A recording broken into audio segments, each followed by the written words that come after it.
imagen de la sociedad civil.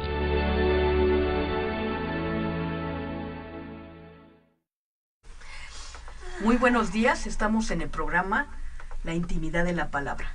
Y como cada semana tenemos de invitados a la maestra Laura Vallejo, catedrática de la UNAM, y al maestro Luis Antonio Reyneller, que nos viene a compartir sus reflexiones acerca del tema, la libertad de culto, que precisamente la semana pasada iniciamos con la primera parte, pero bueno, no nos dio tiempo para abordar algunos otros temas que son muy importantes y que nos permiten entender cuestiones de tipo cultural y jurídico, sobre todo, de cómo se ha ido implementando en nuestro país. Entonces, pues vamos a darle la palabra a Laura para que nos vaya leyendo el texto que nos trae para reflexionar. Claro. Bueno, a mí me gustaría que regresáramos un poquito al punto 2 para poder de ahí retomar de lo que en su momento Juárez ordenó, ¿no? Entonces, una iglesia o sociedad religiosa se forma de los hombres que voluntariamente hayan querido ser miembros de ella, manifestando esta resolución por sí mismos o por medio de sus padres o tutores o de quienes dependan, ¿sí? El punto 3 dice, cada una de estas sociedades tiene libertad de arreglar por sí o por medio de sus sacerdotes las creencias y prácticas del culto que profesa y de fijar las condiciones con que admita a los hombres a su gremio o los separe de éste, con tal que ni por estas prevenciones ni por su aplicación a los casos particulares que ocurren se incida en falta alguna o delito de los prohibidos por las leyes, en cuyo caso tendrá lugar y cumplido efecto el procedimiento y decisión que ellas prescriben. Si quieren ya podemos comenzar a indagar ahí cosas. ¿Quieren que les dé el punto 4? Bueno, de entrada empieza a marcar un asunto muy interesante, hacia donde se va a pretender dar el giro del timón de la incipiente o de la naciente nación mexicana. Que aclaremos, hasta ese momento no hay proyecto de nación, ¿eh? No hay proyecto de nación, y aquí se enoje quien se enoje y vengan los puristas a decir que sí, que había proyecto de nación desde los aztecas, discúlpenme. No había proyecto de nación, y hay que señalar que de reformar o de buscar pero un tipo de gobierno. Un tipo de gobierno, sí, porque no había proyecto, y hay que recordar que en este contexto teníamos a los masones, los anglicanos y los de la logia escocesa, me parece. Entonces ellos traían dos proyectos diferentes, uno conservador y el otro liberal. Entonces era el debate en cuanto a la construcción de la nación con esas características. Eran las tendencias, se puede decir, ¿no? Tú marcas un asunto interesante sobre de lo que nos ocurre muchas veces en una nación tan joven como la nuestra, que tiene que ver con el asunto de a dónde estamos queriendo nosotros migrar sin entender de qué estamos hablando. Lo que tú estás señalando de las dos diferencias de la masonería, que no he encontrado que mucha gente haga un énfasis, ¿cuál era la auténtica naturaleza de la masonería? Entendamos que una sí era terriblemente progresista, ya lo señalaste tú, liberal hacia la parte económica, y había otra que, a pesar de ser masones, tenían otra percepción. Ellos estaban más encaminados hacia la conservación del poder, y era como un acuerdo entre la burguesía, porque hay que entender que los masones son burgueses, sí. Surgen en este contexto de ser burgueses, de ser empresarios, ser comerciantes, que están acaudalando en acuerdos con las casas nobles para de una manera tersa tener acuerdos, y donde hacer el ejemplo más claro sería la conformación de las cámaras de los lores y de los comunes en Inglaterra, donde vamos a tener que los comunes hay un montón de masones, hay un montón de burgueses, en el sentido que son comerciantes, empresarios que han ido distinguiéndose la sociedad y van a ser parte del Parlamento inglés. No están para abrogar, para tumbar la monarquía inglesa. Que nunca ocurrió realmente, se transformó para poder continuar. Este acuerdo, que es la función de que hoy tiene un primer ministro, ¿sí? Estamos hablando de un proceso que nos es relativamente ajeno, porque estamos terriblemente influenciados, y este señalamiento que tú haces, y que era la discusión que teníamos al interior, y por lo cual hay temas que no logramos entender y no logramos aterrizar sin este filtro de cuál es el asunto que está ocurriendo con la masonería en ese momento en México, con los movimientos de reforma, donde vamos a tener efectivamente masones que incluso van a traer a Maximiliano de Habsburgo, pretendiendo imponer una monarquía que digamos son más conservadores, y tenemos a los liberales que dicen no, lo que se necesita es un poder y un gobierno de origen civil. ¿Por qué el asunto también de las tesis de un gobierno de origen civil? Porque ellos están diciendo cualquier cosa que emane direccionada o veladamente influenciada por el tema de que es la divinidad la que predeterminó que ese debería ser el gobernante, le quita legitimidad al régimen y te permite que incluso ciertos abusos del pasado se vuelvan a repetir. Estas son las tesis que están de fondo, pero aquí tendríamos que entrar a una serie de documentos más especiales. Y a la población la obliga a aceptar lo que el mandato divino determina. Una ley civil como población te permite ejercer tu derecho civil. Así a es. favor o en contra. Así es. Pero cuando te dicen esto es un mandato divino, la divinidad casi siempre está por encima del ser humano, así vulgar y pueril, y entonces no puede uno del todo contrarrestar, a no ser que se quiera meter ahí en asuntos, no sé, como de disputa con diversas religiones. Generalmente es un tema que no se toca civilmente. Sí, por lo mismo. Es importante lo que comenta la maestra, porque aquí viene también el asunto de tipo cultural, ¿no? ¿Qué está ocurriendo? Tú tienes un grueso de la población que no es letrada, que no está analizando de acuerdo a los procesos de racionalidad, y entonces tú trayendo esta parte religiosa, de inmediato los alineas para que continúen una serie de abusos que no les permite desarrollar o hacer uso de garantías que pudieran de alguna manera, que en ese momento no eran garantías, ¿verdad? No se hablaban de las garantías, se están hablando de estos dos proyectos, el liberal y el conservador, y entonces de alguna manera el hecho de que sea un gobierno civil permite que la población diga, bueno, pues yo voy a entrar a este proceso de mi acta de nacimiento, a lo mejor o yo reflexiono claro, antes de realizar cualquier acción, la puedo reflexionar, y aparte puedo realizar mi ejercicio de qué conducta hago. Incluso aquí hay un trasfondo muy interesante visto desde el punto sociológico, antropológico, que podemos encontrarnos tres asuntos: un Estado sometido y subordinado por una religión, que es el caso de las naciones católico-romanas, en ese momento, y posiblemente hoy. Tenemos ya la presencia de una iglesia subordinada y fortaleciendo un Estado, que es el caso de la iglesia anglicana, Sí, así es. La iglesia anglicana no se va a meter en el tema de tratar de subordinar al monarca y demás, no. La iglesia anglicana va a validar el poder del monarca, la soberanía del Estado sobre otros estados, y decir, ¿sabes qué? Este Estado, el Estado inglés, no está subordinado a los intereses de una religión. Esta religión está subordinada a los intereses del Estado inglés, con Enrique VIII. Pero tenemos una tercera que estaba en ciernes. Cuando es una religión que a lo que va a emancipar y va a colocar una posición privilegiada es al pueblo, y estaríamos hablando del luteranismo con todas sus reservas, ¿Por qué? Porque Lutero lo que está haciendo en su momento, poniendo a leer y a instruccionarse al campesino, siempre el sustrato más difícil de capacitar, de educar, de formar, más abandonado incluso por política pública. Ese sector, de manera natural, siempre está abandonado.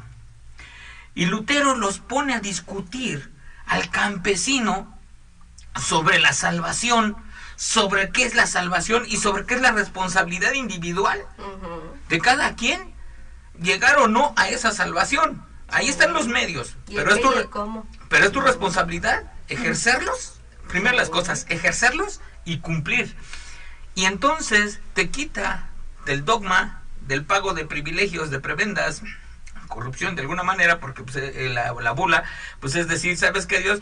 Pues yo ya te pagué por mi infracción por andar de canijo y te la pago incluso para adelantado para andar fornicando, asesinando, adulterando, y no pasa nada, que es el concepto de la bula en que sí. Además era una religión para una clase social. Así es. O para todos.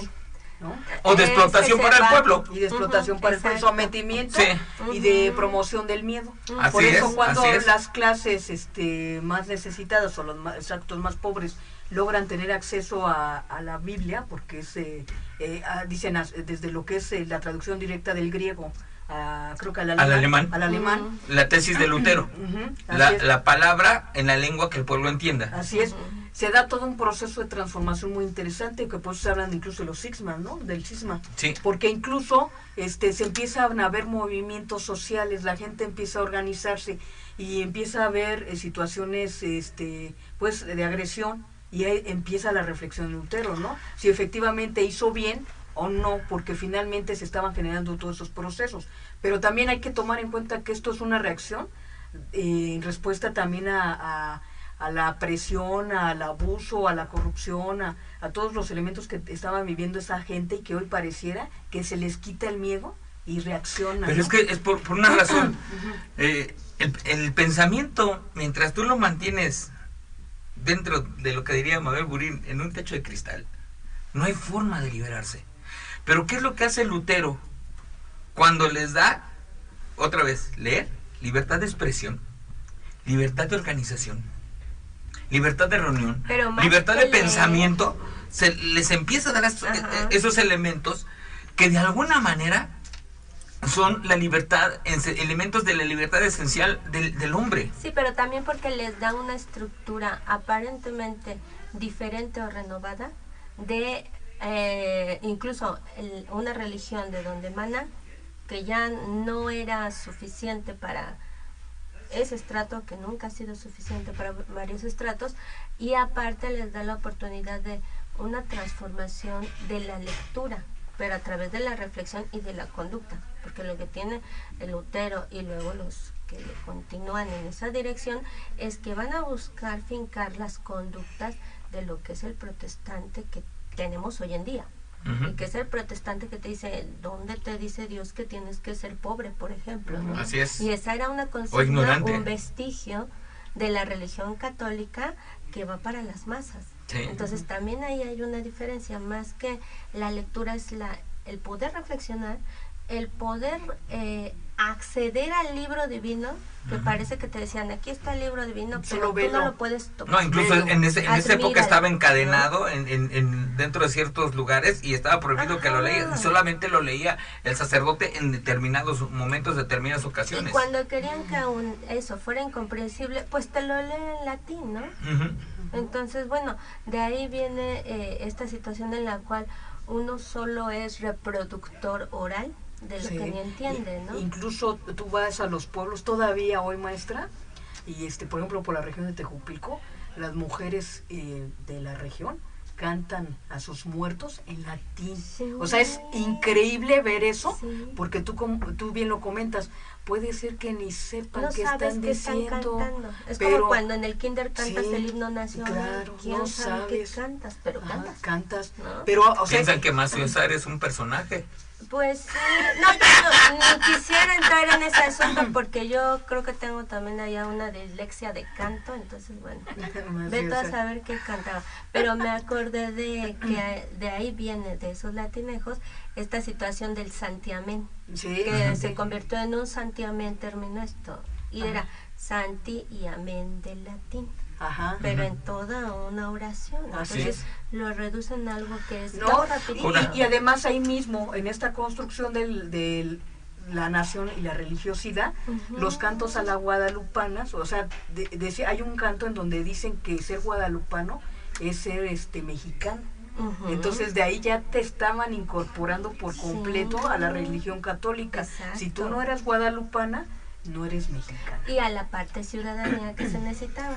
eres mexicano. Ya no somos etnias, ya no somos pueblos de origen, ya no somos españoles o etcétera. No, ya eres mexicano. Ni siquiera eres criollo, eres mexicano. Ahora, lo más curioso, estas leyes que causan mucha controversia, lo único que están haciendo es formatear una acción que en algún momento histórico tuvo esa famosa idea de poder tener libertad de hacer y deshacer de los que seguían la religión. Sin embargo, me llama la atención cómo cuando llega el pueblo, cuando llega la masa se siente violentada y agredida en sus creencias. Yo no sé, incluso ahí ustedes me dirán si esto también tiene que ver con el movimiento cristero. Más adelante. A ver, bueno, eso sería otro asunto, pero sí tiene que ver. Que ojalá que nos dé tiempo de abordarlo con un programa especial. Primero, lo que yo quería señalar, que todo este contexto que acabamos de decir, que ocurrió en Europa, que ocurrió en diferentes momentos históricos, incluso con distancias de cientos de años entre ellos, es lo que va a estar permeando el elemento, el asunto, que aquí Juárez, en ese asunto de que él ya estudió, ya observó, y que los reformadores, porque esto no es un asunto de Juárez nada más, esta es una discusión que tuvo que trabajarse intensamente, sí en una minoría intelectiva, pero en un grupo fue surgido de mesas de discusión, de mesas de debates, que esta es una tradición que tristemente se ha perdido. Se ha perdido. Se ha tergiversado. Cualquiera de las dos formas, incluso en algunos puntos se ha hasta pervertido, de lo que eran originalmente los grupos masónicos. Y en ese sentido, estos libres pensadores, estos liberales, estos masones, estos francmasones, llegaron a estas conclusiones. ¿Cuál es el problema? Y por eso hay un momento histórico previo a esto. Juárez se va a buscar a tratar de traer otra iglesia, ya no la católica, a México. Y no lo dejan. No quieren ninguna religión meterse en ese asunto. ¿Sí? Él dice, no podemos, muchos seguramente, por las experiencias de lo que fueron las guerras religiosas en Europa, dicen, no vale la pena. No vale la pena, ustedes resuelvan esto mejor, otra vez, civiles, ciudadanos. Que es bien difícil, otra vez, ¿y dónde está el problema? ¿Por qué se siente agredida la base? ¿Por qué es incapaz de entender los procesos en que los han venido dominando, explotando, y en que los han venido sesgando? Y cuando surgen este tipo de cosas, ellos son los malos. Es más, hasta la fecha, esto se presume como un ataque a la Iglesia Católica y no se asume como un elemento ya donde sí tendríamos un primer proyecto de nación, donde se pretende tener una nación civil. No, pero y aparte... Es que ya el proyecto de nación... Y ahí sí es cambio de régimen. Venías de un régimen feudal, estás rompiendo y estás queriéndote poner a la par del avance que está viendo los estados occidentales, de un estado democrático donde sea el ciudadano en la libertad de sus decisiones el que sea capaz de... Ahí sí hubo un cambio de régimen, y entender esto de lo que es un cambio de régimen es difícil. Pero este es un documento de los muchos más que se crean con Juárez. Porque cuando tú empiezas a revisar, él trae el proyecto liberal, este es el proyecto liberal, ¿sí?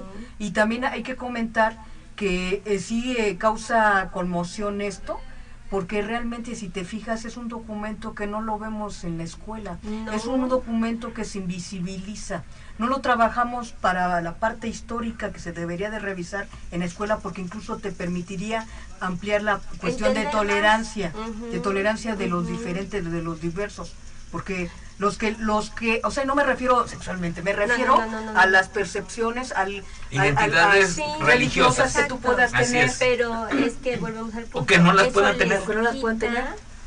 A las situaciones de culto y a sus sacerdotes o a quien sea el más alto en esas les resta esa capacidad que se supone que como no tiene, esa divinidad.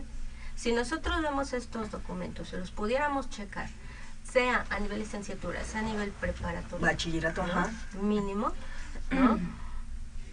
Ya verías a las religiones como una forma de trabajo más. Y en realidad sí podrías tú realizar el ejercicio reflexivo de cuándo en mi vida necesito una religión y de qué tipo. Y en qué momento no la necesito. Claro. ¿Sí? Sin embargo, hemos visto que hay un periodo como rebelde juvenil en el cual estás entre secundaria, prepa, licenciatura. Que estás construyendo y no como... eres, ¿no? O sea, eres ateo, aunque no sepas qué es, o eres agnóstico, o eres no creyente, o eres creyente de tu... O te empiezas a montar en cada una de estas religiones Exacto. populares, estas religiones incluso que hoy hay Pero luego regresas. sobre de caricaturas japonesas. Ujú, O sea, ujú. ¿qué les pasa? Sí, pero luego regresas, o sea, regresas a este origen porque es el único que te da por alguna razón base, pero no es una base racional, o sea, es lo que te enseñaron. O sea, por eso el punto primero, si tú no lo haces con tu reflexión, te lo pueden imponer a través de tus padres. Así es. Incluso hay un tema interesante y bueno, yo nada más al margen. En sí la ley de momento carecería de explicación de muchos asuntos, pero la circular que acompañó a la promulgación de esta ley es, pues si quieres es durísima. ver, encuentra. Es durísima. Mira, la circular, para empezar, también otro reformador mexicano, muy poco conocido, que era el cargado en ese momento del Ministerio de Justicia e Instrucción Pública.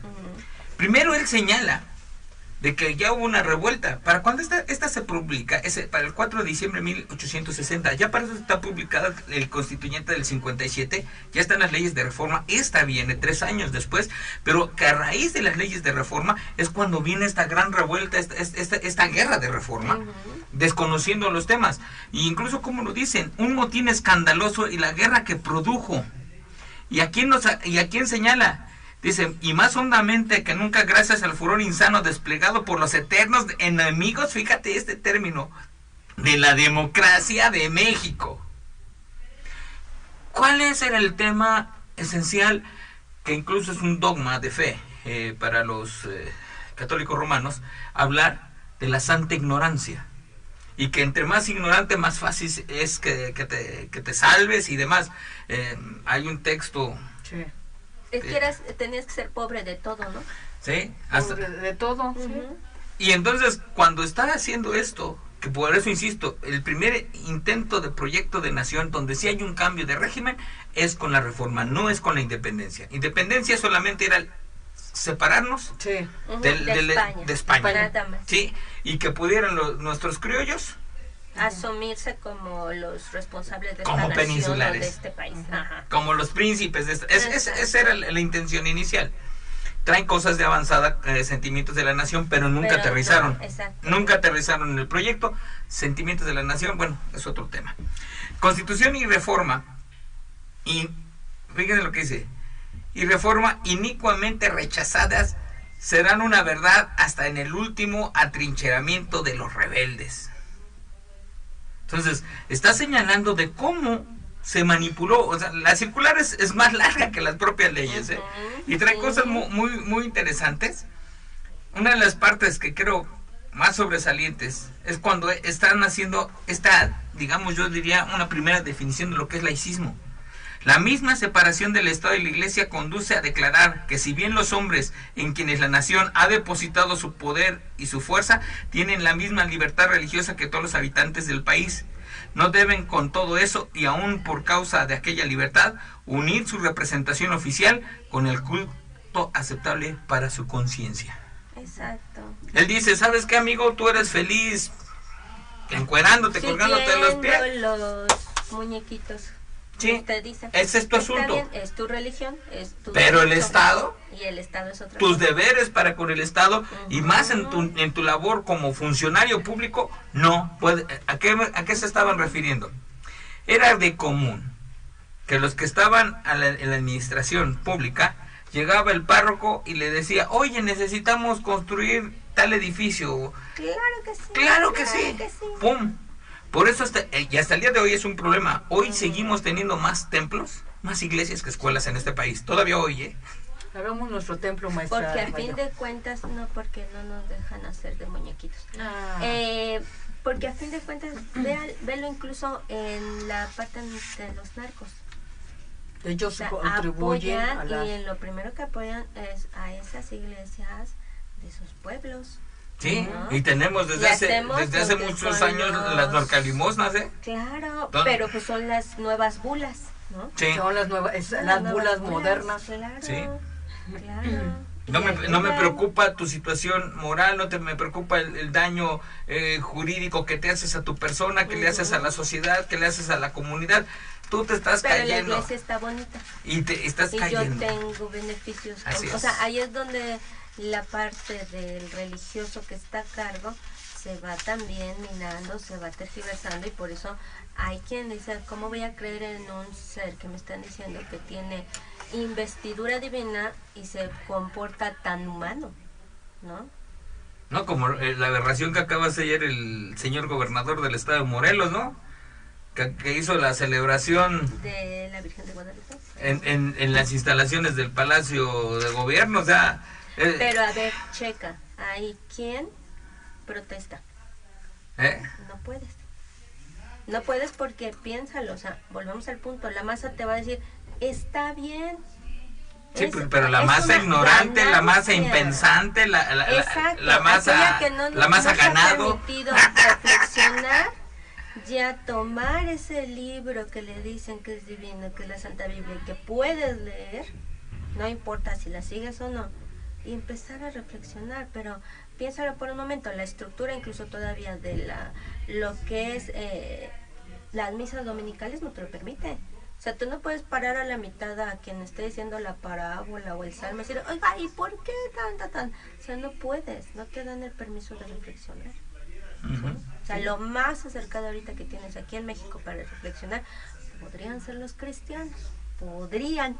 Bueno, no lo sé. Las iglesias... Y lo digo con todo respeto, porque tampoco, o sea, yo no sigo religión alguna. Aquí yo comento. Y sí es importante saber que tenemos que respetar todas, pero eso no quiere decir que hay no diócesis, tenga yo el derecho a... Claro, hay ciertas diócesis, porque no, para empezar, la Iglesia Católica hay una mala concepción de que es algo monolítico, no es cierto, también tiene sus ramificaciones. Ajá. Ellos normalmente, su manera oficial es que se conocen como diócesis, y sí tienen diócesis, con todo mi respeto, con todo mi cariño para mis hermanos que en algún momento hemos compartido, tienen núcleos de estudio, tienen núcleos de centros de reflexión, centros donde el debate hay. No es común. Ajá, no, hay gente que tiene carrera universitaria, tienen 3 o 4. Jesuitas, sí. O sea, los jesuitas, bueno, respetos, son los dominicos, jesuitas. Sí, tienen estudios. Son pero también que alcanzamos franciscanos. A ver, y que bien comentas, no es monolítica, o sea, la Iglesia Católica, o sea, tienes al cura que tiene por objetivo ir sumando, ¿no?, a los feligreses. Pero, por ejemplo, si tú te pescas a alguien que viene haciendo estudios, o sea, yo me los he encontrado de repente en las dependencias públicas, que tienen hasta sus asociaciones civiles, ¿no? Y entonces tú, pues, de repente, por ejemplo, yo también no profeso así una religión, pero de repente al estar platicando, aunque las vea yo con vestidas de monjas, yo no puedo decirles monjas o madrecita. Digo, ¿cómo ve, maestra? Claro. O sea, porque veo el nivel intelectual que tiene. Y a no ser que nos dijeran, dígame, Sor Juana. Claro. ¿No? Está bien, Sor, le diré, pero si no, en ese momento ellas mismas están entrando a un ámbito donde su investidura es parte de lo que están desarrollando, pero no necesariamente es lo único. Y te voy a decir una cosa, y les da gusto cuando tú les reconoces, por ejemplo, cuando tuve oportunidad, maestra, ¿cómo...? O sea, yo que veía como que, mira, sí me está... Viendo cómo. O sea, reconociendo sus conocimientos. A mí me es difícil, ¿no? De verdad, decirles madre, o teníamos por ahí, Cecilia Ojalandes por ahí mucho tiempo en Guadalajara, pero teníamos una amiga que estaba haciendo un estudio sobre mujeres en la religión, y pues a mí yo no pude decirle madre, que también veía, o sea, todavía esa parte religiosa de muchos académicos, ¿no? Se acercaban a ella para conversar, para confiarle cosas. Pero les cuesta, o sea, porque la ven como investidura de otra cosa. Exactamente. Y un tema nada más cerrando en esta parte de la educación. Aquí sí es diferente protestantes evangélicos y cristianos sobre esto, porque ellos sí tienen grupos de estudio permanentes. En las iglesias históricas tradicionales se llaman escuela dominical, son normalmente todos los domingos antes de los cultos de los servicios de mediodía, tienen lo que son precisamente las escuelas dominicales y están separadas por edades. No es algo que metan a todos los juntos ahí, y hay otras situaciones donde ya incluso tienen cuestiones más especializadas, donde tienen grupos de varones, donde tienen grupos de matrimonios, donde tienen grupos de empresarios. porque ya temáticas específicas donde llegan y dicen, a ver, yo tengo mi negocio así o yo manejo mi matrimonio así, que dice el texto. Entonces, qué interesante, ¿no? Es otro proceso que también aquí, que se ha quedado corta, Es más, la entrada fuerte del protestantismo y de los evangélicos, principalmente a México, es que ellos vienen a suplir porque entre semana sus templos eran escuelas y los fines de semana eran para el asunto devocional. Bueno, tengo que salir un momentito. Sí, vaya, vamos a darle tiempo al maestro porque necesita moverse. Córrase con la bueno, hacemos un comercial ahorita mientras no es cierto. Sigamos revisando esto, ya que nos dieron libertad. ¿Verdad? Sí, qué interesante, ¿no? Sí. Porque a veces es bueno saberlo, porque tú te das cuenta que entonces hay gente que va como dirigiendo su vida precisamente a lo que está diciendo el texto, ¿no? Entonces, y hay gente que se vuelve muy interesante por esta información que maneja. Claro. Y le da sentido a su vida con esto, ¿no? Bueno, maestra, ¿qué más vamos a leer acerca de la...? Leemos más. Dice, las autoridades de estas sociedades religiosas y sacerdotes suyos será pura y absolutamente espiritual, sin coacción alguna de otra clase, ya se ejerza sobre los hombres fieles a las doctrinas, consejos y preceptos de un culto, ya sobre los que habiendo aceptado estas cosas, cambiaren luego de disposición, se concede acción popular para acusar y denunciar a los infractores de este artículo. Entonces, aquí lo que se está buscando es delimitar cuál es su campo y su libertad de acción de quienes pues son las autoridades de las religiones, ¿no? En el punto 5 dice, en el orden civil no hay obligación, penas ni coacción de ninguna especie con respecto a los asuntos, faltas y delitos simplemente religiosos. En consecuencia, no podrá tener lugar, aun precediendo excitativa de alguna iglesia o de sus directores, ningún procedimiento judicial o administrativo por causa de apostasía, cisma, herejía, simonía o cualquiera otro delitos eclesiásticos. Pero si a ellos se juntare alguna falta o delito de los comprendidos en las leyes que ahora tienen fuerza y vigor y que no son por esta derogadas, conocerá del caso la autoridad pública competente y lo resolverá, sin tomar en consideración su calidad y trascendencia en el orden religioso. Este mismo principio se observará cuando las faltas o delitos indicados resultaren de un acto que se estime propio y autorizado por un culto cualquiera. En consecuencia, la manifestación de las ideas sobre puntos religiosos y la publicación de bulas breves, rescriptos, cartas pastorales, mandamientos y cualquier escrito que verse también sobre esas materias son cosas en que se gozará de plena libertad, a no ser que por ellas se ataque el orden, la paz o la moral pública o la vida privada o de cualquier otro modo los derechos de terceros o cuando se provoque algún crimen o delito, pues en estos casos, haciéndose abstracción del punto religioso, se aplicarán irremisiblemente las leyes que vedan tales abusos, teniéndose presente lo dispuesto en el artículo 23. Sí, esto es importante porque entonces ya les va diciendo a las iglesias, a la Iglesia Católica, a ver. Sí. Tú no puedes detener a alguien porque piense diferente. O pedir que lo detenga la autoridad. No, en este caso un policía o alguien no lo puede detener. No lo puede detener porque piense diferente, porque no esté de acuerdo contigo, porque no vaya los sábados a misa, ¿sí? Entonces le está ya marcando ahí que todas esas situaciones que se generaban en el pasado, hoy ya no pueden. O sea, no puedes ya perseguir a nadie por una situación en donde no estás cumpliendo con los preceptos de la Iglesia Católica. Claro, ¿sí? Y en sus escritos puede hacer circulares, puede hacer escritos diversos, lo que no puede es meterse en la política del México de ese entonces, ¿no? Y hasta ahorita se supone que no debería. Entonces ellos pueden hacer sus escritos, sus panfletos, lo que fuera, pero no pueden poner alguna forma de buscar que esa publicidad sea adversa para el Estado o para el gobierno en turno, o invitar o incitar a la sociedad a que realice actos en contra del gobierno, que es lo que también les están diciendo. Claro, o sea, se preserva la situación del Estado, del gobierno en el momento, y se delimitan las actividades que estaba realizando de control, ¿no? La Iglesia Católica. Sí, entonces, es importante revisarlo. Ajá. Sí, va el 7. En la economía interior de los templos y en la administración de los bienes cuya adquisición permitan las leyes a las sociedades religiosas, tendrán estas, en lo que corresponde al orden civil, todas las facultades, derechos y obligaciones que cualquier asociación legítima establecida realice. Quedan abrogados los recursos de fuerza. Si alguna iglesia o sus directores ejecutaren un acto peculiar de la potestad pública, el autor o autores de este atentado sufrirán respectivamente las penas que las leyes imponen a los que separadamente o en cuerpo lo cometieren. Si notas, sí está sumado al anterior. Pero además aquí ya están hablando de que los jerarcas de la Iglesia Católica no tendrían que estar participando en actos de protesta pública. ¿Por qué? Porque simbólicamente pues tienen a sus feligreses. Entonces tú puedes tener de la iglesia tal, de San Cosme, no sé, 100 feligreses que al ver que su sacerdote se está moviendo a una protesta, pues ahí van a ir. Claro, claro. Así es. Entonces esto es también para desactivar situaciones en donde esté la iglesia exigiendo ciertas cuestiones que no proceden, ¿no? Que aquí también me llama mucho la atención en ese sentido, de la doble moral que hemos llevado. Un asunto que es real y que persiste en nuestros días: hay persecución religiosa en este país. Hay una situación de intolerancia fomentada por muchos párrocos, quiero decirlo abiertamente desde el púlpito.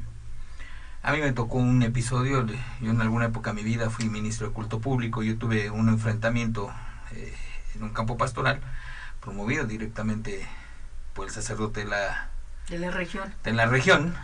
Y pero lo dejo. Pero ¿cuál es el tema? Cuando ha habido este tipo de reuniones donde las élites de los grupos religiosos tienen reuniones con el Ejecutivo Federal, guardan silencio o permiten que le censuren el discurso. Yo recuerdo con Calderón el último episodio en que yo me acerqué, que es una de las razones con que lo digo abiertamente, yo me he alejado de las cúpulas de las iglesias, de los pastores, por esta falta de carácter moral, porque hay cosas que no te puedes callar. Cierto, no te vas a meter a favor de una fuerza política, puedes a lo mejor tú en lo personal, en lo individual, tener tus preferencias por un candidato, por un asunto, pero no lo puedes hacer desde el púlpito. Uno. Claro. Y en inversa, cuando tú tienes una reunión con el Ejecutivo Federal, con el Ejecutivo incluso local, son agendas de trabajo sobre cuestiones que tú estás gestionando, y uno de los temas no puedes estarte callando cuando sabes que hay matanzas, que hay quema de templos, que hay asesinatos, que hay violaciones, y tú guardas silencio. Recuerdo con Calderón hubo un episodio muy triste.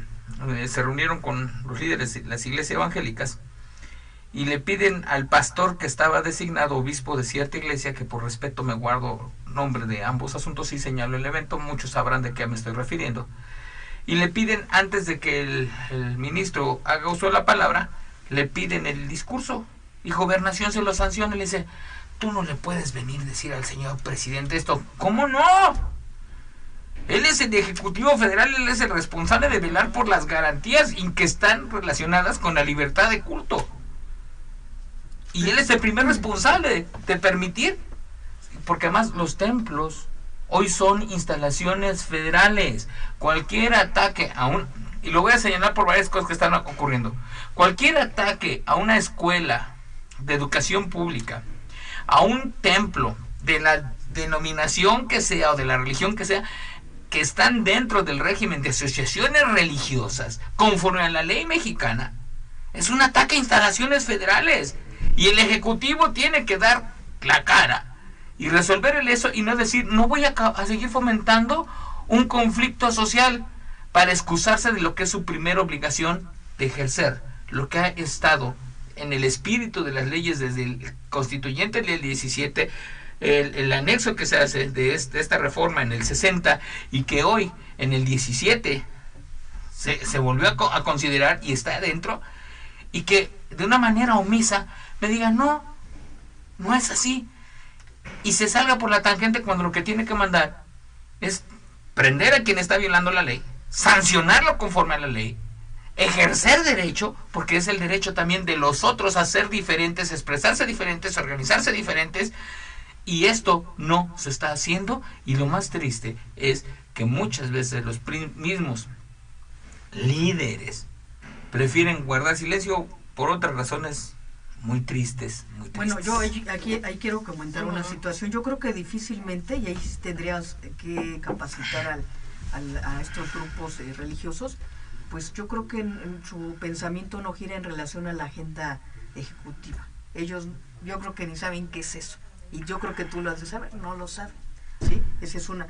Por otro lado, creo que a veces el funcionario público no actúa porque llegan a la administración pública gente sin formación, y tú lo sabes. O sea, es una suma de ignorantes con ignorantes. ¿Sí? Ignorantes, bueno, que no conocen sus derechos, con ignorantes que no saben para qué están gobernando. Bueno, tú me has presentado algunos... no, es grave lo que señalas, doctora. Y hemos estado en mesas de trabajo con gente de diversas religiones, y tú lo que te das cuenta es que falta más lectura, falta más preparación. O sea, no son mentiras lo que yo estoy diciendo. No. Ahora, al revés, yo estoy enfatizando ¿sí? lo que tú bien ahorita denunciaste. Pues sí, y hemos estado a las dependencias públicas. Estuvimos participando en una dependencia pública hace tiempo, y los perfiles que llegaron a esa dependencia en ese entonces, durante la época de inicio de la presidencia de Peña Nieto, eran hijos de... ¿Sí? Entonces tú ves chavitos de la Ibero, de la Anáhuac, que no traen formación, maestra, ¿sí? O que no traen esa formación que, pues, aunque digan que no, que hemos nosotros formado desde nuestras trincheras, tanto local, en nuestros espacios donde vivimos, pero también en nuestras escuelas públicas. Es muy diferente. Entonces, claro, que hay una sensibilidad más hacia el otro. Pero estos que traen un perfil muy específico, no, aunque digan que sí, no lo traen. Entonces, bueno, y para decirlo con todas sus letras, no me estoy poniendo a favor de unos ni contra de otros.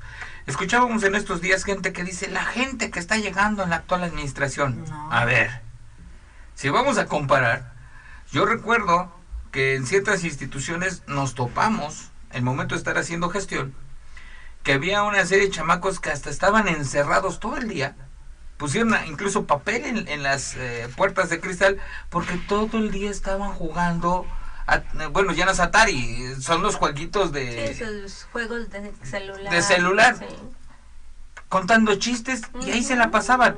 Y cuando tú les pedías una opinión técnica sobre lo que era su área de responsabilidad, no saben. Se quedaban pasmados. No saben. Entonces, se me hace absurdo. Y aquí sí, bueno, yo soy enemigo de la burocracia. Me declaro abiertamente, no quiero la burocracia. Yo sí lo veo como otros tantos estadistas, como un mal necesario de la administración pública. ¿Por qué? Porque llegan y se meten muchas veces gente solamente para cobrar una nómina. Exacto. Pero no conocen la función del instituto, no tienen interés en la buena operación del instituto, no alcanzan a ver el alcance de que ese instituto, esa institución exista. ¿Y cuál es el servicio social, el servicio público que se tiene que dar al ciudadano? Claro. Y que eso viene del impuesto o sea, todo esto no está en nada más ellos anduvieron en lambiscones, no puedo decirlo de otra manera, o cobrando favores políticos, dicen, claro, para llegar a ese punto, pero nunca tuvieron realmente el interés de profesionalizarse y de ser buenos para llegar y ejercer una buena función pública. No hay este sentido ético. No hay, dicen hoy los escritores modernos, ¿no?, que no hay este sentido donde nosotros sumamos la praxis con la parte ética, ¿no? El perfil deontológico que deberían de experimentar. Yo creo que hasta podemos hacer perfil de gente, de funcionarios que llegan a la administración pública de repente, que se premia el más chismoso, el más barbero, el más arrastrado, el más arrastrado. Puedes manejar. Así es. Entonces otra vez, no, y usted no ha entrado en la administración. Pues ya no, todavía estoy en la práctica de todas esas cualidades que te pide la administración pública, ¿no? Claro. Pero bueno, esperemos que esta nueva cuarta transformación pues, realmente transforme eso y no permita esa yo aquí sí un llamado. ¿No? se oye muy bonito la cuarta transformación, pero sí les invitamos a los amigos que están en la capacidad de tomar decisiones, que no se olviden la esencia naturaleza de estos documentos. Estas acciones que se tomaron, que parecieron insignificantes, mínimas, y que mucha gente dice, es que eso ya pasó. No, no ha pasado. No ha pasado porque era la aspiración de un pueblo. No ha pasado porque era un primer intento de proyecto de nación que no se ha cumplimentado. Ni plan de Ayala, las demandas campesinas, las demandas indígenas, no se ha cumplido esto, porque incluso hoy se permite un abuso del tema de la libertad de religiones. Hoy más bien se abusa. Tenemos, y lo voy a decir abiertamente, algunos cultos que me parecen muy peligrosos, como la Santa Muerte, el culto a Ramón Valverde, lo que representa Ramón Valverde, los ratoncitos, cómo se ha desviado y cómo se ha pervertido el culto a San Judas Tadeo, todo lo que se ha construido, la mezcla que hoy hacen de santería, vudú, palo mayumbe y este tipo de religiones con las religiones católicas, y que sus sacerdotes, sus ministros dicen, sí, pásenle, no pasa nada, mientras le caigan al cepo no pasa nada. Entonces son una serie de temas que hoy se tienen que discutir en casa, que los tengo que reflexionar yo internamente, porque la religión finalmente es eso. La religión es, ¿qué significa? ¿Qué me da sentido a mí como individuo aquí y hacia dónde quiero trascender? En el sentido estricto de lo que significa religión. Claro, pero ¿sí? Entonces tendríamos que ver quién busca una religión y para qué, ¿sí? Y pareciera que terminamos como la vez que estábamos viendo, ¿para qué quieres un mandatario tipo Trump? Porque quieres a alguien que te proteja, alguien que te defienda y alguien que, ¿qué decías? Y no es lo mismo que están pidiéndole a la religión. O sea, Depende. ahorita en cualquier, es que la mayoría de las personas, yo estoy hablando del común de la gente, ¿sí? De esa gente que, vuelvo al punto, no se va a poner a reflexionar, no va a leer un libro sagrado porque qué aburrido. No van a llegar a estos grupos de estudio porque qué aburrido. Y que a veces también algunos sacerdotes en algunas comunidades, gracias a Dios no en todas, también van a decir, no, tú no leas eso, tú haz lo que yo te digo y punto, con eso estás bien, ¿no? Entonces tenemos que ver para qué quiere la población la religión. Y hasta cierto punto pareciera que la humanidad, no sé si ha llegado, yo creo que sigue igual, sigue siendo egoísta en lo que le pide a sus divinidades. Sigue siendo muy materialista. Yo voy a esto. El pensamiento es algo dinámico y es algo que evoluciona. Y lo pongo a evolucionar como una manera positiva, porque incluso hay alguien que habla de la involución. Yo creo que la evolución solamente puede ser positiva. Lo otro son estancamientos, son otro tipo de desviaciones, pero esa es mi percepción particular. Regresando a qué iba. Sí tenemos tres paradigmas, al menos en el contexto judío-cristiano occidental, porque quiero aterrizarlo. Sí, también diferenciarlo de otros tipos. No me voy a meter con las religiones de Oriente, ni con las religiones africanas, nada. En el contexto judío-cristiano occidental tenemos tres modelos que ya los mencioné. Está el modelo, un Estado subordinado a una iglesia. Está el modelo, una iglesia subordinada a un Estado.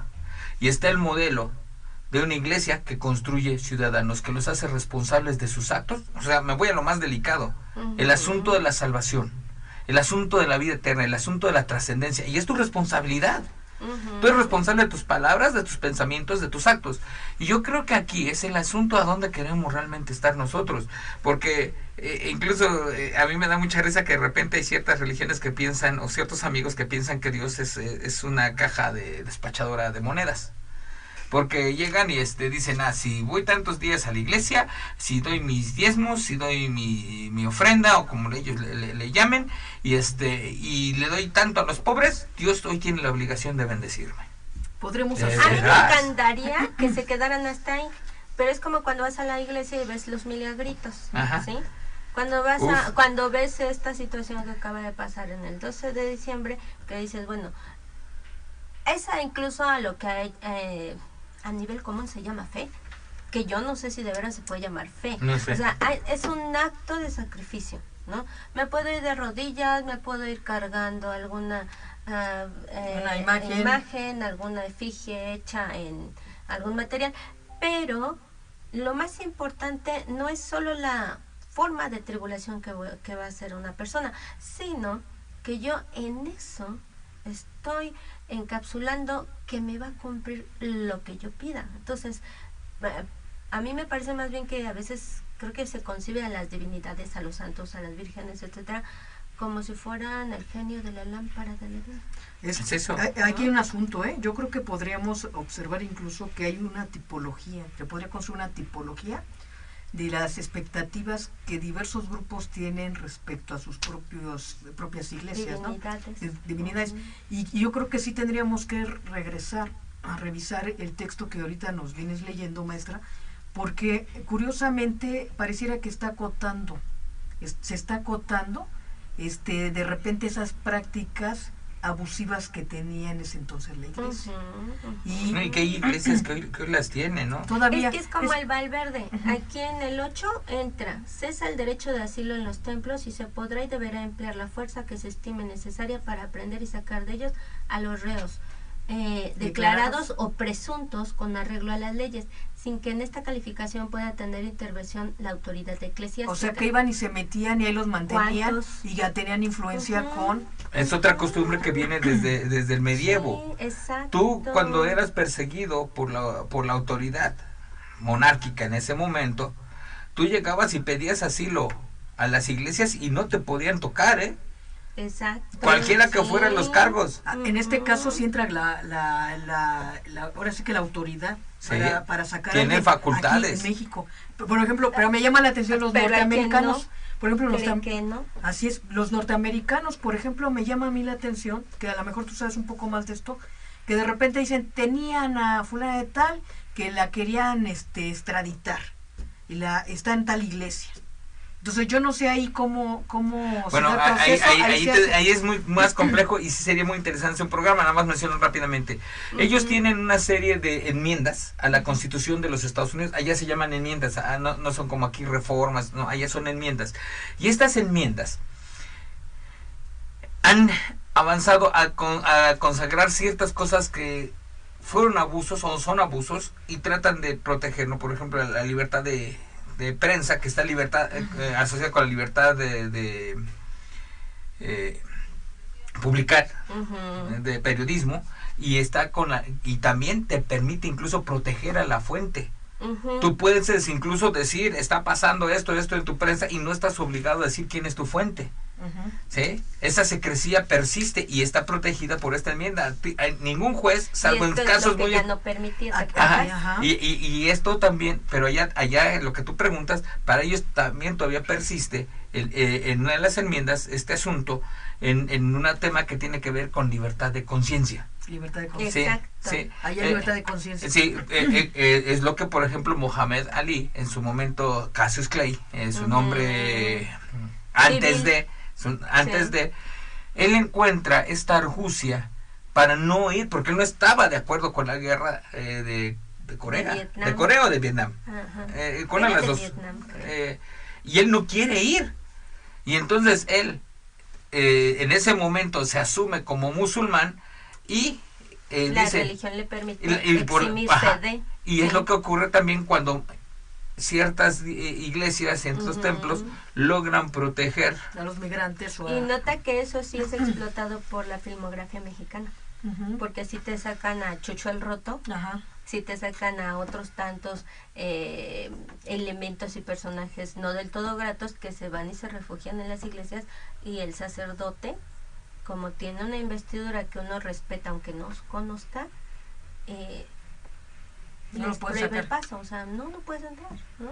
Y piensa que a veces se vuelve nota roja hablar de se profanó X de templo, X iglesia, y se llevaron, sustrajeron, no hicieron, ¿sí?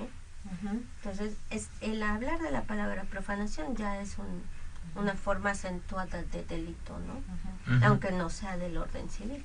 Porque también o sea, entonces, ¿por qué no se habla de se profanó la casa de? Claro. No, esa se entró y alguien entró y robó. Sí, es que la profanación tiene que ser con lo Pues, sagrado, con lo reservado para el tema.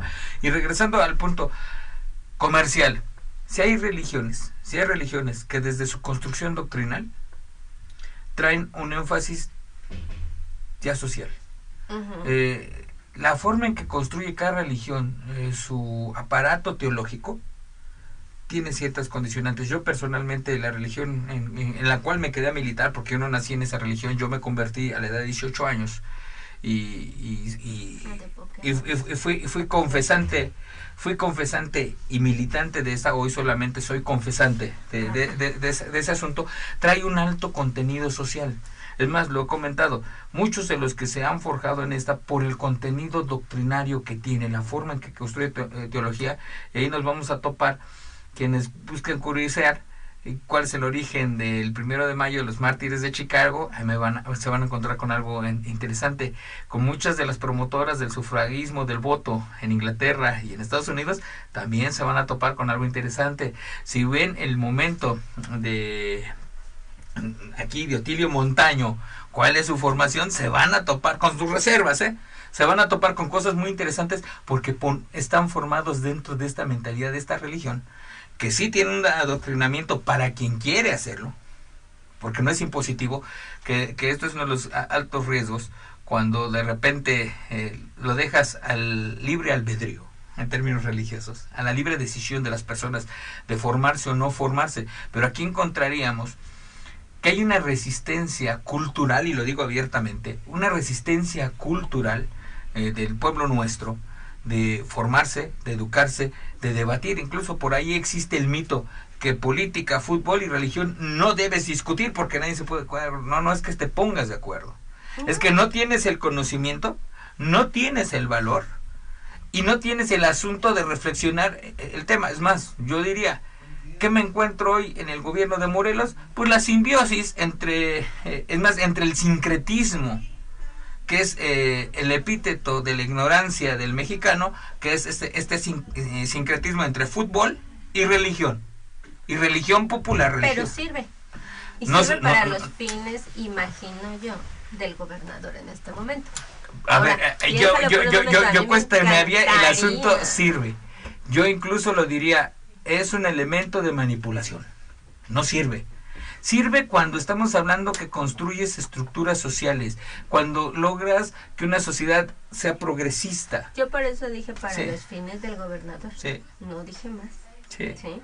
Entonces, ahora, tendríamos que pensar que eso es como la pequeña controversia que tuvimos de por qué las personas en esta actualidad no usan métodos anticonceptivos, ¿no? Entonces, pareciera que para el mexicano común, que uno reflexione sobre su religión, que uno se haga responsable de su religión y responsable también de lo que va a ejercer, siendo civil y siendo religioso y siendo lo que es como persona completa, le resta esta capacidad mítica y como de deseo, ¿no? O sea, prefiero mejor poner al santito de cabeza para que me traiga el novio, ¿no? O prefiero mejor decirle a San Juditas, como por ahí alguna comedia muy famosa, ¿no? Que por favor, que si tienen manos que no me no sé qué, y si tienen piernas que no me no sé qué, ¿no? Y dices, ahí está. O sea, no están queriendo hacer una reflexión religiosa. Y la divinidad la están usando para sus fines como pretexto humanos, así nada más, ¿no? Entonces, si se pidiera a las personas que reflexionaran, tendrías a lo mejor un culto más consistente. Pero ya no tienes la manipulación que tienes cuando tu creencia es mítica casi. Y creo que hasta el mito tiene más profundidad que lo que actualmente se hace. Yo me iría más bien al primitivismo total, ¿no? Sí, cuando como el regresamos miedo del rayo, a la exactamente, a la superstición total.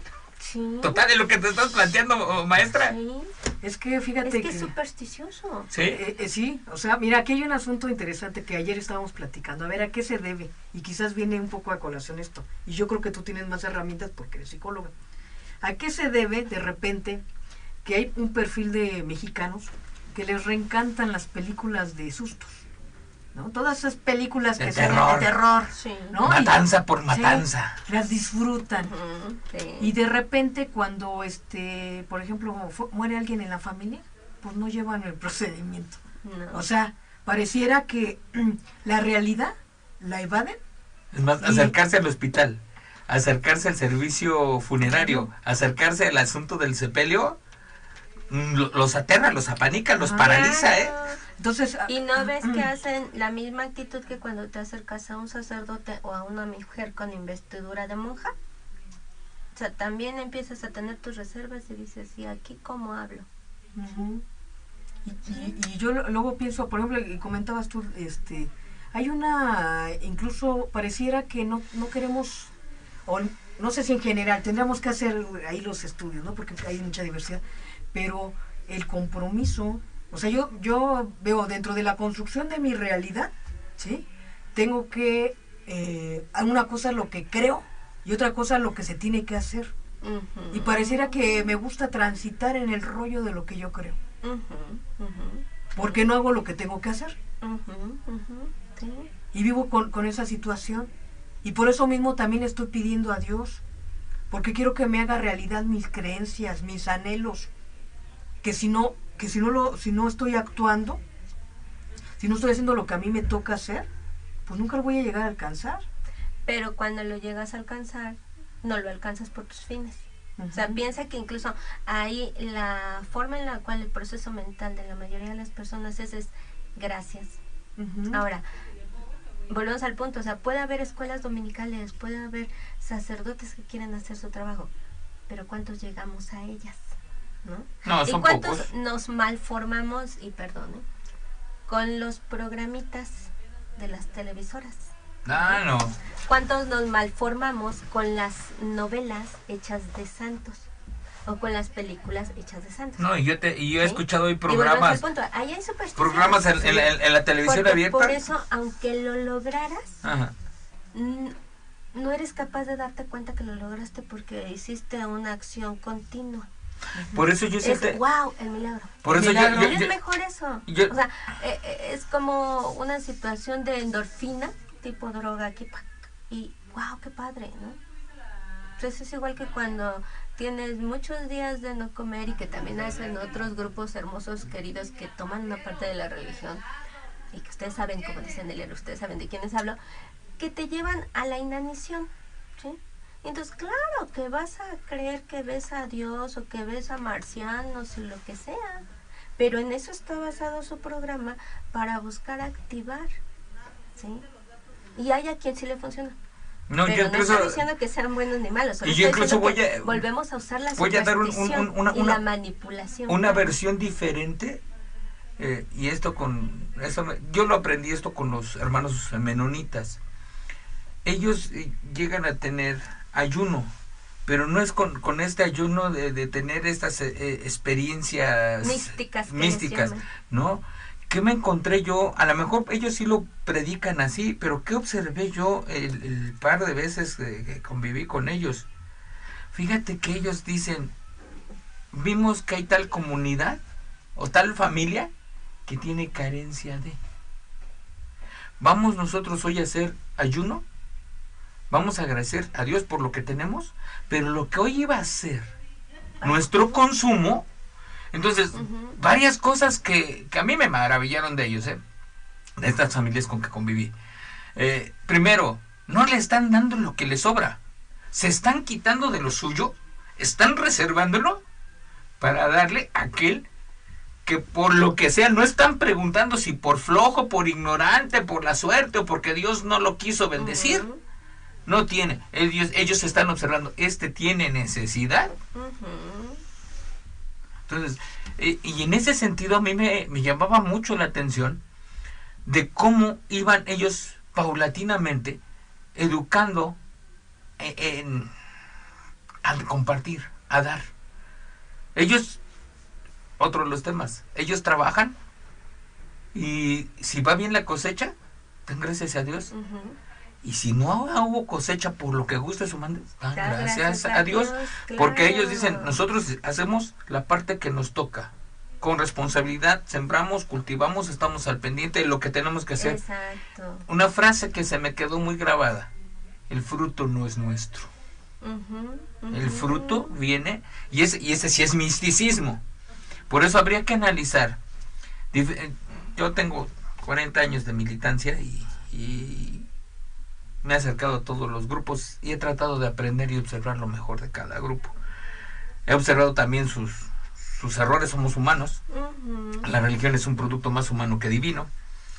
Y entonces obviamente está ahí permeado de esto. Y otro de los temas: las religiones están dirigidas y formadas por hombres. Y como ocurre en todas las instituciones humanas, si no tenemos un buen filtro para escoger a quien ha de dirigir las instituciones, siempre llegarán los más mediocres, los menos capaces, los más mentirosos, los más chismosos, los integrados, que además culturalmente lo traemos, Exacto. Porque cuando vienen los españoles y nos imponen la figura del cacique, no nos hemos quitado. Hay gente que se enoja porque luego en México no hay líderes.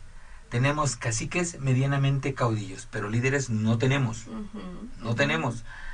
Porque es un asunto de un constructo cultural en la colonia medieval y que no nos lo hemos querido quitar. Pero es igual que ahorita que hablaste del ayuno, que es el ayuno para los que vivimos aquí, somos comunes. Es un sacrificio. ¿Así? ¿No? Así te lo vendieron. Ahora, quien hacía sacrificios antes y se clavaba espinas de maguey en quién sabe cuántos lugares y hacía no sé qué formas raras. O sea, hay que pensar que también entra en la religión católica y hace uso de ese sacrificio. El sincretismo que se para da. Poder el sincretismo que se da porque es el término. Exacto, ¿no? Entonces, volvemos al punto. Va a ser muy difícil que un pueblo que está acostumbrado a hacer sacrificios para que vengan los supersticiosos milagros, de repente le pidas que reflexione ahora y que, como tú dices, llegue un momento en el cual, o sea, ¿cuántos podemos deber decir, sí, le doy gracias porque nos fue bien? Padre, ¿no? Le doy gracias porque no nos fue bien o porque nos fue mal. O sea, incluso en la situación racional, el que te vaya mal es súfrele. Y lo más que puedes tener como hipótesis, sugerencia de ese sufrimiento es que tal vez te ganes el cielo, ¿no? A lo mejor. Pero volvemos a la superstición, ¿no? Porque vas a dolerte fuerte, ¿no? Y volvemos al punto, o sea, por eso hay los milagritos, por eso hay la sidasa, porque es más la superstición lo que gana en nuestras formas de realizar la religión. Las mismas religiones que tú hablas ahorita de la Santa Muerte o de San Valverde, están en eso. No, y además no te despojas por completo. Por ejemplo, ha habido casos, yo he observado, que hay gente que está profesando, por ejemplo, alguna religión de los evangélicos. Pero, por ejemplo, es de regiones de Chiapas, Oaxaca. Ya viene ahí, como tú comentas, encapsulada en la religión católica. Sí. ¿Por qué? Porque tú te das cuenta, por ejemplo, en la religión católica te pueden estar diciendo, se casan para toda la vida, ¿no? Hasta que Dios los separe. Pero en las religiones evangélicas, si no te gusta tu pareja, o sea, discúlpenme, goodbye, ya me voy, ¿no? Agarro mis chamacos y la cancha que sigue. Pero algunas mujeres de la religión evangélica ven muy mal a estas nuevas parejas. Y entonces tú te das cuenta que culturalmente no ha podido transformar y adecuarse a las nuevas formas que se están dando en la religión. Bueno, aquí esto fue que en mi época de seminarista a mí me costó una bronca severa. Saludos a aquellos que compartimos aquellos tiempos, si es que nos están viendo, en que yo me atreví a aseverar que en México no habíamos ni protestantes ni evangélicos, que habíamos católicos de transición. Voy a poner un asunto.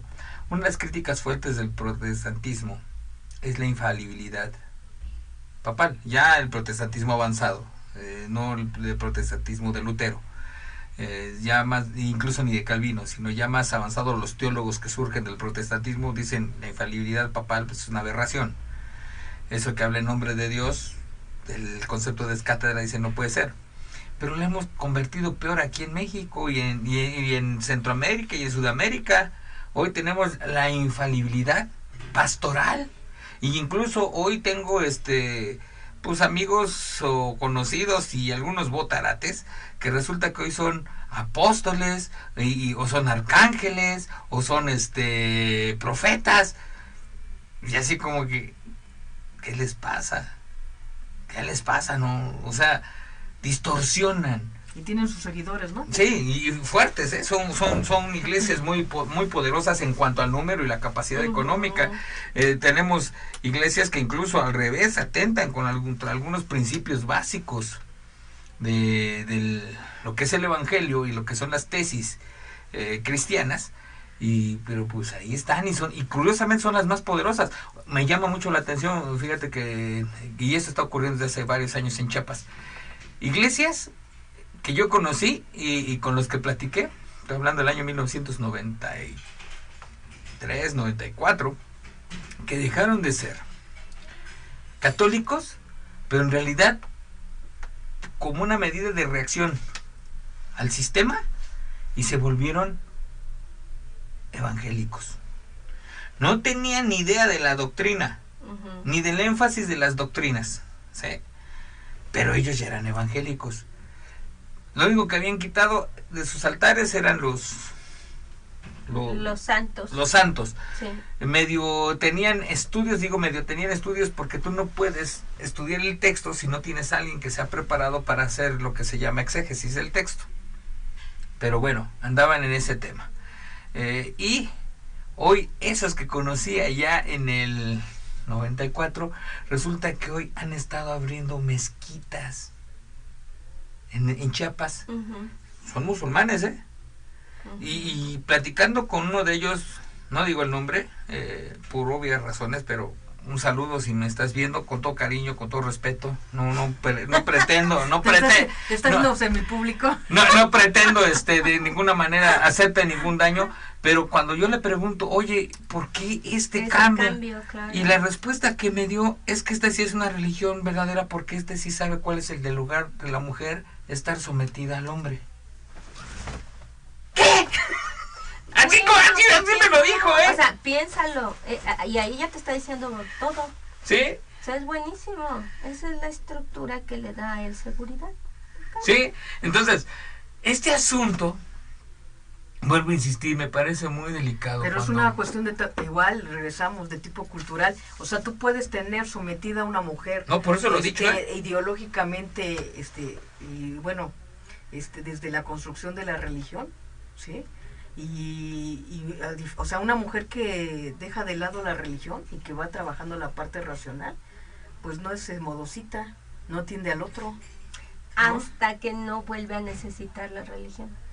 Sí, y tendrías que ver cómo va a aceptar qué religión y cuál religión. Digo, imagínate, sí, cierto. Si esta persona de la que nos habla Nelero es originaria de Chiapas, sí, entenderías por qué. Es indígena, es chiapaneco. Esto es lo que me da estructura.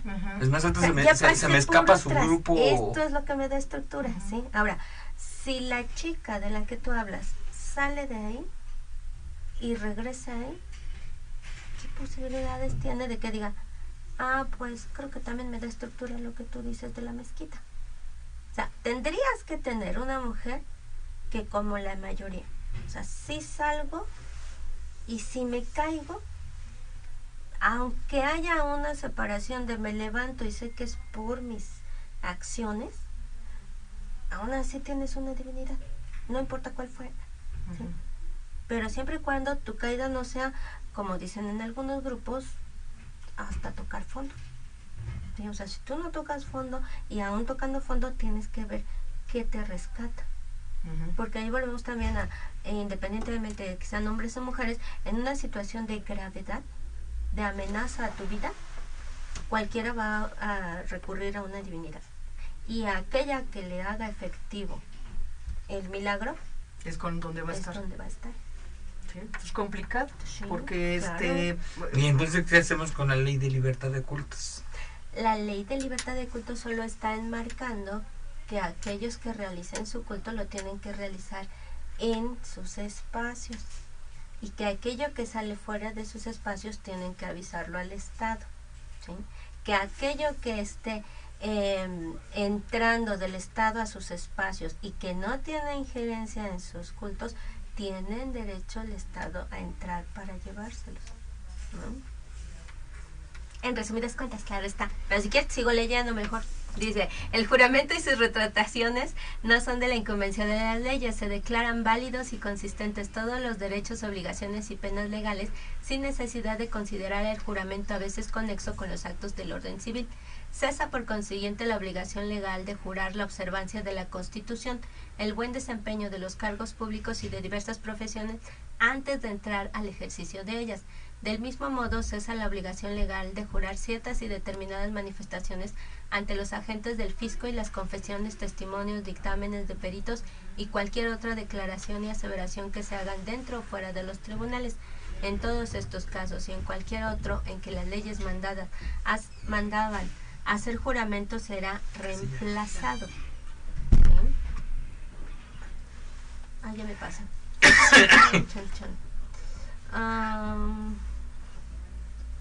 No se han de conceder estas licencias cuando se tema que produzcan o den margen a algún desorden, ya por desacato a las prácticas y objetos sagrados de un culto, ya por los motivos de otra naturaleza. 3. Si por no abrigar temores en este sentido, concediere dicha autoridad una licencia de esta clase y sobreviniere algún desorden con ocasión del acto religioso permitido, se mandará cesar y no se podrá autorizar en adelante fuera de los templos. El desacato en estos casos no será posible, sino cuando degenerare en fuerza o violencia. 12. Se prohíbe instituir heredero o legatario al director espiritual del testador, cualquiera que sea la comunidad religiosa a que hubiere pertenecido. Sí, porque se les heredaba, ¿no? Tenían mucho poder económico por las herencias. Y hoy ocurre. Sí. Hoy ocurre. Sobre todo cuando saben que tú no tienes descendientes. O cuando saben que tu mamá no les va a dejar nada a sus hijos, ¿verdad? También. Puede ser. Pero las mamás generalmente quieren a sus hijos. Sí, generalmente. Se prohíbe igualmente nombrar sociedad? cuestores para pedir y recoger limosna con destino a objetos religiosos, sin aprobación expresa del gobernador respectivo, quien la concederá por escrito o la negará, según le pareciere conveniente, y los que sin presentar una rectificación de ella practicaren aquellos actos, serán tenidos como vagos y responderán de los fraudes que hubiesen cometido. O sea que esos que luego andan tocando, oiga que para la misa de mi difunto no deben de estar haciendo esto. No. Porque entonces son vagos o defraudadores. Ajá. Ah, mira Sí. qué interesante. O que viene el de la iglesia de aquí de cerquita. Te piden tú. Te piden para... Entonces, no Con lo que ocurre en los ejidos. Hoy tú no puedes, y desde hace décadas, tú no tienes derecho a ciertas juntas o a ciertas cuotas como ejidatario, si tú no te estás cayendo con tus cuotas parroquiales, ¿eh? Claro, claro. Y eso no está en la ley ejidal. A mí lo que me llama la atención, se supone que esta ley dice que como iglesia, quien está a cargo tiene que avisar cuando la fiesta del pueblo, ¿no? Y cuando se cierran calles y lo que se va a usar, etcétera. Usualmente yo no he visto que se haga eso. Sí lo hacen, maestra, ¿no? Pero no nos damos cuenta porque sobre todo por la cuestión de seguridad. Por la cuando forma administrativa. cuando tienes una calle en donde hay movimiento, se avisa. Y además se hace, por eso están los comités vecinales. Nada más que a veces no nos damos cuenta. Sí, porque no, hoy yo creo que por lo caótico de la ciudad no pueden hacerlo. A lo mejor en un pueblo sí lo hacen, ¿no? En un pueblito sí lo hacen. Ay, pues aquí pero ponemos. ¿qué no debería, entre más grande la estructura, más consistente en la aplicación de la norma? Tendría que ser. Sí. Así es. Pues bueno. Por ahí Vane ya nos está señalando que está casi por terminar nuestro programa. Y bueno, no sé si quieras concluir con algo, maestro Neller, al respecto. 2 asuntos nada más. Primera, sí es una invitación a todos los que ven, que hagan una reflexión de qué es lo que ellos entienden, para qué sirve su religión. Y que traten en la medida posible diferenciar entre misticismo y superstición. No es lo mismo. Y sí anhelo que algún día pudiera haber un precursor que estableciera una iglesia que pudiera estar fortaleciendo al Estado, pero sobre todo construyendo ciudadanía, que ciudadanía significa hombres libres que tienen pleno ejercicio y plena voluntad de sus derechos. Maestra. ¿Algo más que quieras cerrar? Pues yo creo que tenemos que ver en qué creencias estamos. Buscar ser menos supersticiosos nos hará más responsables de nosotros, y a lo mejor por eso no queremos dejar de ser supersticiosos, pero si no dejamos de ser supersticiosos no crecemos y no nos desarrollamos. Entonces, bueno, reflexionen sobre sus creencias, a fin de cuentas es su libertad. Es su libertad.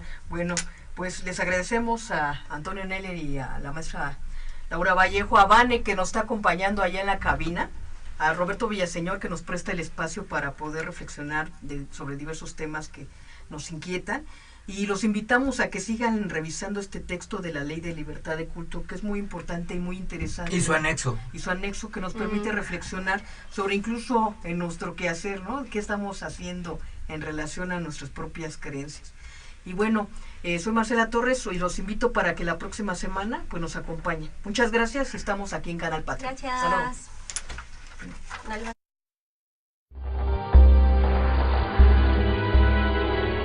Canal Patrio, voz e imagen de la sociedad civil.